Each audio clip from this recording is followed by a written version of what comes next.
Next on Startup, we head to Tulsa, Oklahoma to meet up with Daniel and Maria, the creators of Grassroots Ranch, a company focused on sustainable farming. All of this and more is next on Startup. My name is Gary Brado, and I'm a documentary filmmaker and an entrepreneur. The economy is in less than perfect shape, and when the jobs go away, there's nothing left to do but get up and get creative. And there are people all over America doing just that. It's estimated that up to 85% of new businesses fail. So I'm going coast to coast to hear the personal stories of the people who beat the odds and started a successful business from the ground up.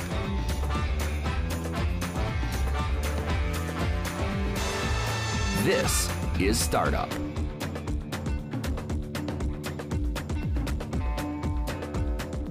The old saying, we are what we eat, is not just reserved for humans. The way animals are fed can have a major impact on the nutrient composition of the meat. The animals that people have eaten throughout evolution roamed free and ate grass. Yet today, many animals are often fed grains.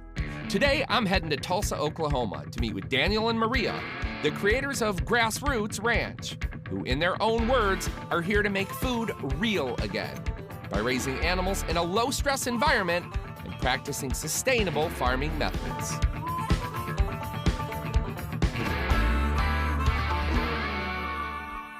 What's your favorite part of the day? Definitely the mornings, getting up when it's cool outside, everything's active, all the cows are up eating, chickens are out. What is, I guess, this area of the farm used for? So it's used for everything. So one of the main points of our farm is that everything is rotating and constantly moving across the pasture. So what we do is we'll bring our cows through here using electric fencing and section off a small area, and they'll graze it down fairly evenly, and whatever they don't eat, they'll trample on. Okay. And then after they move off, we bring our chickens through, and they kind of scatter the manure, spread it so it gets to be absorbed into the grass more readily. Right. And doing that process just over time builds the soil and it builds the grass. Everything just works symbiotically. Correct, yeah. It's kind of the goal is to just mimic nature. You know, this can also be just as profitable, if not more profitable, than doing an industrial farm. And that's why it's getting back to this and learning about businesses like yours, I think, is so important. Did you grow up on a farm?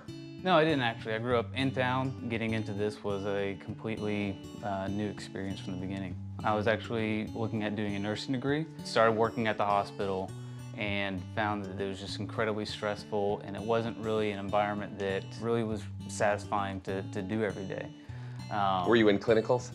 No, actually, I was working as a nurse aide. Okay, Yeah. Gotcha. But it was just it was a job that was just extremely stressful to get up every morning. I dreaded going to work, mostly because it was just, I didn't really feel any satisfaction from it because I wasn't really helping the people.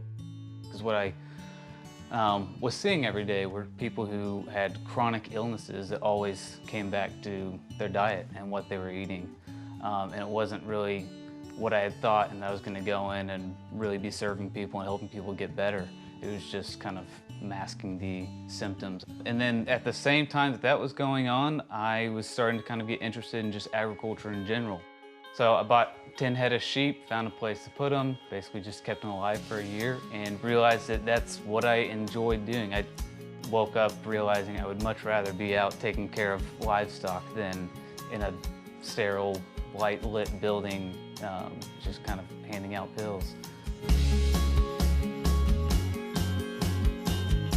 Well, he loved working outside, has always loved working outside. He knew that he was passionate about that. He hated working in the hospital. He saw sickness every single day.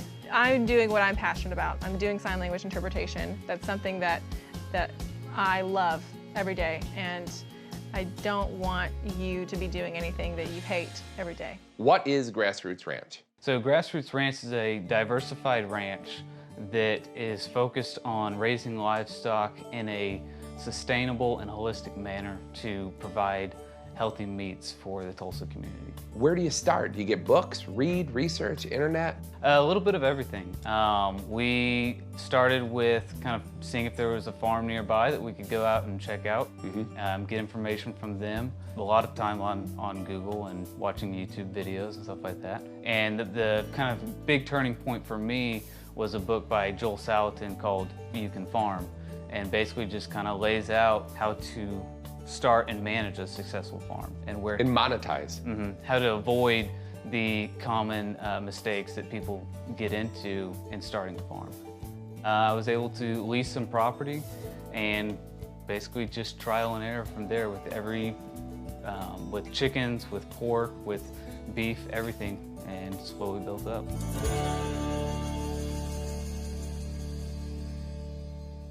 Talk about the early days of acquiring livestock, and as the farm was growing, what was that like?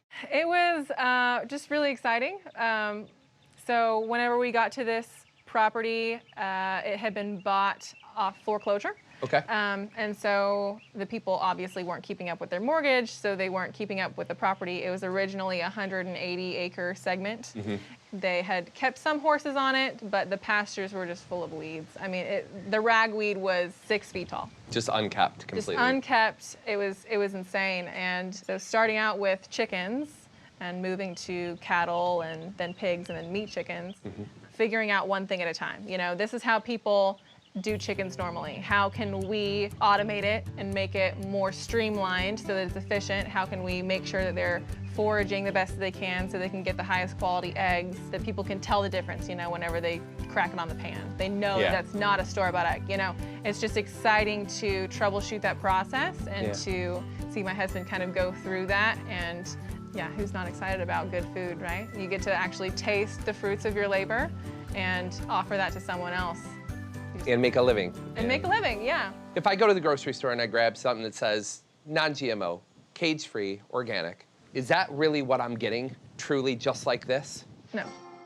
Typically, whenever you're getting well, not typically, all the time, whenever you're getting cage-free eggs, they're only not in a cage. It doesn't mean that they're outside, running free, chasing bugs, nothing. They just get access to one another and they get very frustrated because they're in a tiny little box, essentially. There's no sunlight. There's no access to outside. That sounds deceitful. So free range, no. Cage-free, no. Organic, that has to be accurate, right? Organic still doesn't mean they're on pasture, and honestly, the big organic companies are actually trying to advocate to get the welfare standards for organic, meaning certain square footage per bird and things like that. They're trying to limit those, trying to say, you know, we should be able to be in a building, just feed them a different kind of feed and get the label, right, to trick the consumer to USDA say, organic. Exactly, to trick the consumer to think that they're getting this. So you have your coops here. Do you let these guys hang out and roam, or do they stay in here primarily? They stay in here primarily, Okay. but what we do is we move these every day. With our meat chickens, if we were to leave them in one spot for a while, it would just all turn to manure and dirt. And so we want to keep them moving on the grass so they are getting bugs and fresh grass in their diet every day. Is that a common practice or something? No. So it's something like I had to build all this myself. So it's kind of having to figure it out on my own. Seems pretty laborious, like a big job every day to do, but the quality is there. You can't sacrifice it. Yeah, right? there's no way around it. If you want chickens to be on pasture, you have to keep them moving. You said you got to move these things every single day. Can we do it together? Yeah. All right. Let's do it. So you got a big dolly here? Yep. So we start out by just propping this underneath. Okay. And it lifts up, and we just kind of slide that down. Okay. And that props up the back end so that we can slide it forward. Oh, and you have a rope system hooked up. It's like a sled. Yeah. Nice. So we'll just slide it forward slowly, just kind of making sure that No chickens are caught. Yeah. And we'll just bring them forward all the way until they're on a little bit Fresh further patch forward. of grass, huh? Yep. Right there should be good. Beautiful. Daniel and I walked around the homemade brooder houses that are rotated daily around the beautiful Oklahoma pasture. He told me that the DIY pens protect them from predators and bad weather, while allowing them to gamble around and eat grass and bugs as they go. Sure, it takes more time and effort to do things the right way, but the difference in the end product is significant. And A little extra work goes a long way. What's wrong with the way that people eat today? So most of our meat is just it's raised in factory farms. When you get something from the store, you're getting an animal that's been on a feedlot for 60 to 90 days. So they basically are in a concrete space with tons of other cattle and knee-deep in manure, eating just straight grain. But it just builds up the kind of an empty fat and a very highly saturated fat, kind of the equivalent to eating bread and eating grains, because that's where it came from. For us, we do grass-fed and grass-finished, and the biggest part of that is the grass-finished, where our cows never eat grain. They fatten on the grass. So we're getting a much denser fat that's a nice yellow fat that has vitamins and minerals that you won't get from eating beef from the store. What do you have next to do on the farm today? Well, let's go check out the laying hens.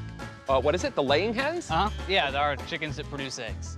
Okay, so basically there should be some eggs ready right now. How many of the laying hens do you have here? We have about 1,000.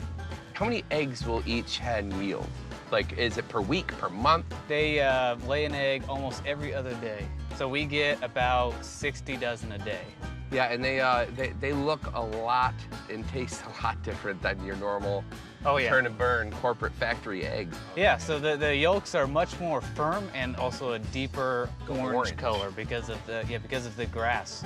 Large agricultural is just a very broken system that it's just constantly, kind of like our, when it comes to covering up illnesses with medication, stuff like that. Sure. They're just always trying to patch symptoms of the problem, not actually addressing the issue. I find it fascinating that you say, it still can be profitable if you do it the right way.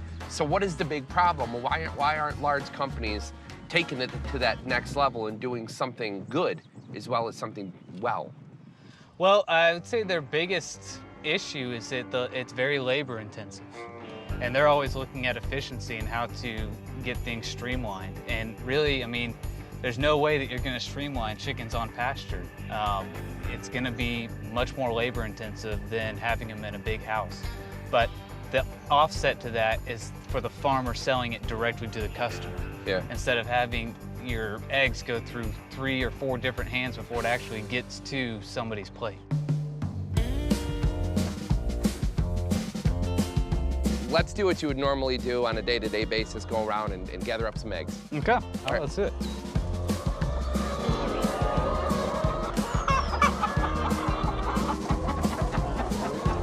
Seeing the coops that Daniel built was pretty incredible. The hens were able to roam freely in and outside the coop, laying eggs and wandering the surrounding area, eating feed and bugs from the ground. Y'all got along pretty harmoniously. It was fascinating to see how Daniel guides but doesn't interfere too much with the natural process. The result is a high-quality egg from true free-range chickens. We talked a bit more about how important this process is to him and the difference that it makes in the end product, and how he feels that real food is the first step in preventing disease and living a healthy life. Talk about the first your first go when you actually realized, wow, I'm responsible for all of these animals. I have to keep them alive, monetize them, make a living. Did it ever get kind of scary? Like, wow, here I am, responsible for all this. Definitely, yeah. The responsibility of daily making sure that all of these animals have their food and water in a comfortable place for them to range brings on a lot of pressure, and trying to make sure all of that continues every single day, no days off, anything like that, it's hard. And then also putting onto that your livelihood depends on it as well. So not just the lives of the animal, but your income, your life also depends on how well you're raising your livestock. And so starting off small, which is a few animals, it wasn't as big of a deal. Okay. Now we've got thousands of animals, so but kind of doing it a little bit at a time, it's grown to where it's very manageable. Explain your day-to-day. What do you do here at Grassroots? I do all written communication through the business, so anything on Instagram, Facebook. One may not think of social media immediately when they think of a farm. Like it almost seems like the antithesis of the digital world. That's what people's image of farming is. That's what they think. That's yeah. what they think. We get the majority of our customer questions. That's where the education side of things comes in. There's just so many labels today. You've got, you know, GMO-free, free-range, organic. It's just kind of this big alphabet soup, and people don't actually know what to label us. And so that's where the questions come in, mostly through Facebook and through our website, to where I have to do that education. Here's what this means, here's what this label means, and also just say, at the end of the day, it doesn't matter.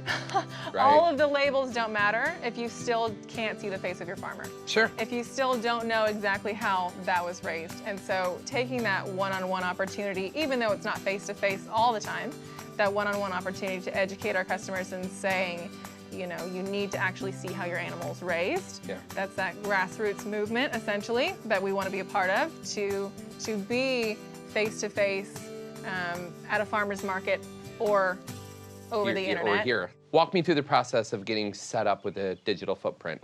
Did you go buy a domain? Where did you get it? So at first, we just kind of started out with a DIY website. We were super cheap, so we got Grassroots Ranch Tulsa or Grassroots Tulsa because we couldn't afford like the Grassroots Ranch one yet. And we just started out really basic, did everything ourselves, which I think was really healthy for us too. At the very beginning of our website, actually doing it ourselves, I got to kind of decide, what do we want to look like? What's the face of what we want to put out there? Because not a lot of people think about this in terms of farming, but they do any other product. Your marketing should reflect your practices.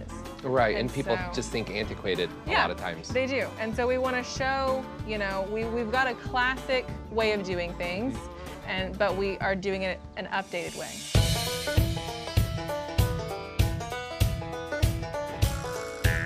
Finally, the moment I've been waiting for all day. Daniel's taking the crew and I out chasing pigs through the forest. Daniel explained to me why their pigs spend their days wandering around in the woods. They forage on native fruits and nuts, as well as on grass and leaves, bugs, mushrooms, decomposing logs, the way nature intended. The pigs' natural rooting instincts help aerate the soil to speed up the composting of fallen leaves and branches. They also push over small leaves and brush, making way for stronger trees to grow. It's all part of a natural ecosystem that produces a healthier animal and a more sustainable environment.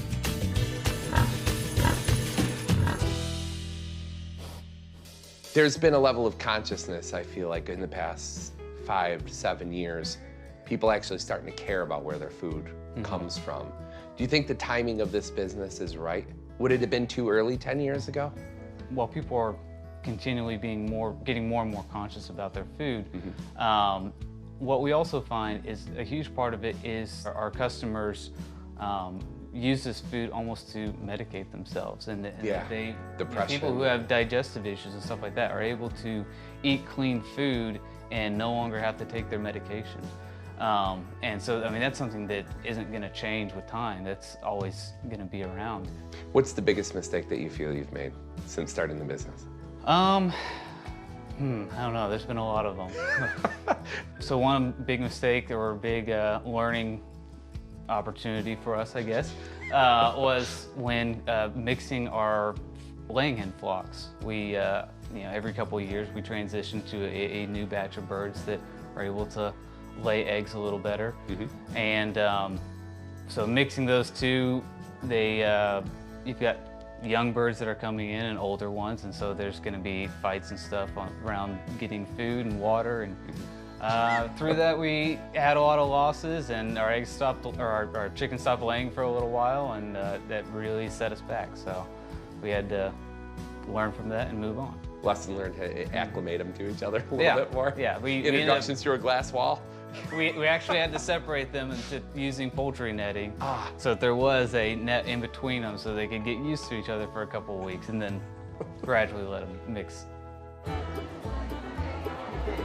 We had a chance to swing by the farmer's market and see Grassroots in action, selling their end product to the locals. As I walked around and saw all the various farmers and makers, I couldn't help but feel a really strong sense of community. There's bluegrass music playing in the background, and the sound of laughter and good old-fashioned commerce. There's something really special about this place, and Daniel and Maria fit right in.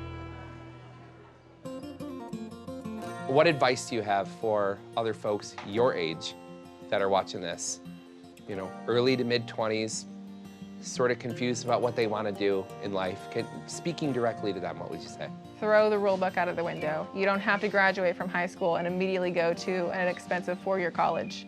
I would just really encourage young people to think outside of the box in terms of how to get into the career that they want. I mean, owning a farm for us didn't start out with buying a farm. You know, it started out with a few chickens and some sheep. Chickens and a lot of failure. You know, be okay with failure.